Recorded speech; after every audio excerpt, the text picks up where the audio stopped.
जहां G20 की बैठक आज भारत में हो रही है, वहीं दूसरी ओर राहुल गांधी विदेशी धरती पर देश का अपमान कर रहे हैं। 4 मंत्रियों ने मेरे ऊपर आरोप लगाया है, हाउस में आरोप लगाया है, तो मेरा हक है कि मुझे पार्लियामेंट हाउस में अपनी बात रखनी देनी चाहिए। कांग्रेस सांसद राहुल गांधी को लेकर इस वक्त राजनीतिक गलियारों में हंगामा मचा हुआ है। जब से उन्होंने कैम्ब्रिज में बयान देते हुए ये कहा कि भारत में लोकतंत्र नहीं है, सदन में बोलने नहीं दिया जाता, तभी से ये हंगामा मचा हुआ है। बीजेपी लगातार कांग्रेस पर हमलावर है और उनके बयान को देश विरोधी बताकर उन्हें माफी मांगने के लिए कह रही है। लेकिन राहुल अपनी बात पर अड़े हुए हैं और माफी मांगने के मूड में नहीं दिखाई दे रहे।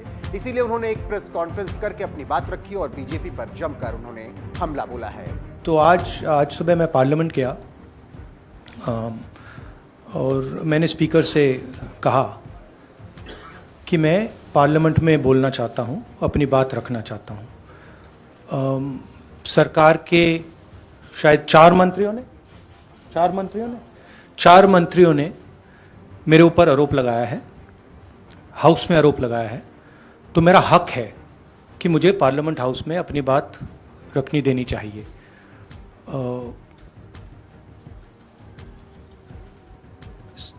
क्लैरिटी नहीं है, मगर मुझे नहीं लगता है कि मुझे बोलने देंगे। मैं होपफुल हूं कि कल मुझे बोलने दें।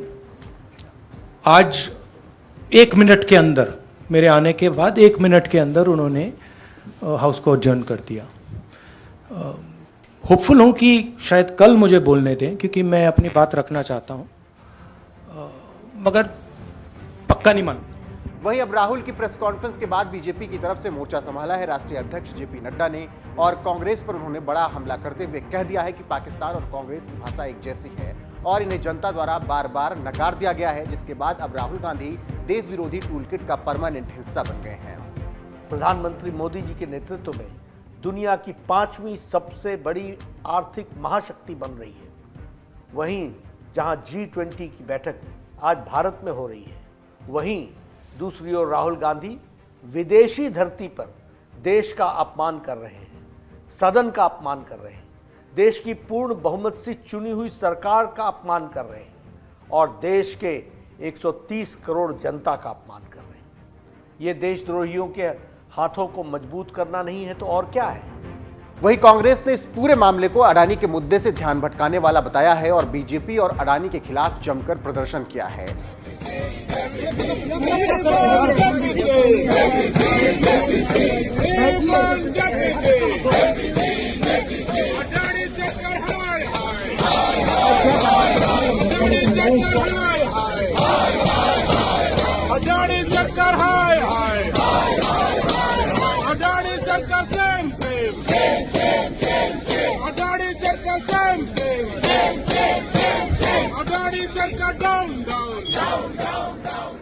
फिलहाल देखना होगा कि इस मुद्दे पर कांग्रेस बीजेपी की लड़ाई अभी और कितना आगे जाती है और राहुल गांधी सदन में आकर क्या कुछ बोलते हैं। फिलहाल तो बीजेपी राहुल और कांग्रेस पर खूब हमलावर है और जेपी नड्डा तीखा तंज कस रहे हैं। सुनिए उन्होंने अपने बयान में तंज कसते हुए और क्या कुछ कहा है। 5वीं सबसे बड़ी आर्थिक महाशक्ति बन रही है, वहीं जहां G20 की बैठक आज भारत में हो रही है, वहीं दूसरी ओर राहुल गांधी विदेशी धरती पर देश का अपमान कर रहे हैं, सदन का अपमान कर रहे हैं, देश की पूर्ण बहुमत से चुनी हुई सरकार का अपमान कर रहे हैं और देश के 130 करोड़ जनता का अपमान कर रहे हैं।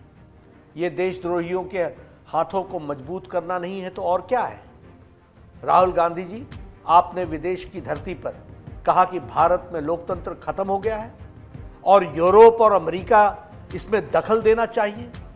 इससे शर्मनाक बात क्या हो सकती है। किसी दूसरे देश से भारत के आंतरिक मामलों में दखल देने की मांग करना भारत की संप्रभुता पर हमला है। मैं राहुल गांधी से जानना चाहता हूं कि यूरोप और अमेरिका को भारत के आंतरिक मामलों में दखल देने के लिए उकसाने के पीछे उनकी मंशा क्या है। विदेशी षड्यंत्रकारियों से मिलीभगत करके आप भारत की आर्थिक घेरेबंदी और सामरिक घेरेबंदी करवाने का प्रयास कर रहे हैं।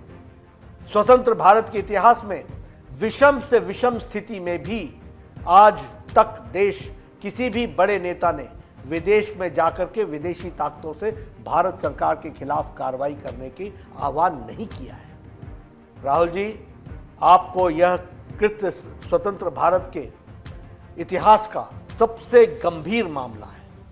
इससे जनता को भारी आक्रोश है, जनप्रतिनिधियों में भी आक्रोश दिख रहा है। हर राष्ट्रभक्त सांसद इस समय अंदर से आहत है। राहुल गांधी, आपको देश के खिलाफ इस पाप के लिए देश की जनता से माफी मांगनी ही होगी।